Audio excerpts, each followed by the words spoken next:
దీనికి సంబంధించి వెన్యూ ఏదైతే మనకు పరేడ్ గ్రౌండ్స్ ఉందో దానికి అప్రోచ్ రోడ్స్, తర్వాత పార్కింగ్ ఏరియాసు, తర్వాత కీ జంక్షన్స్ ఇవన్నీ కూడా కంటిన్యూస్గా సీసీటీవీ కంట్రోల్లో సర్వేలెన్స్లో తీసుకొని వచ్చుకున్నాము. ఒక కమాండ్ కంట్రోల్ వ్యవస్థ ఏర్పాటు చేయడం జరిగింది. 24/7 ఇది కెమెరాలతో నిఘా కంటిన్యూ అవుతుంది. ఇదే కాకుండా మల్టీలేయర్డ్ యాంటీ సబోటేజ్ చెక్స్ కూడా కంటిన్యూ అవుతున్నాయి.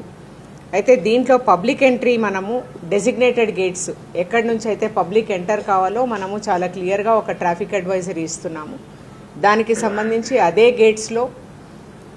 గేట్స్ నుంచి ఎంటర్ కావాలి. కాకపోతే ఈ ఎంటర్ అయ్యే క్రమంలో ఆనరబుల్ ప్రైమ్ మినిస్టర్ చాలా important protective for the nation కాబట్టి ఎంటర్ అయ్యే వాళ్ళు ఎవరు కూడా సంబంధించిన వస్తువులు ఏవైతే మనము నాన్ పర్మిటెడ్ వస్తువులు ఏవి కూడా లోపలికి తీసుకొని రావడానికి లేదు. అదే కాకుండా మ్యాండేటరీ ఫ్రిస్కింగ్కి పోలీస్కి సహకరించాలని కోరుతున్నాము.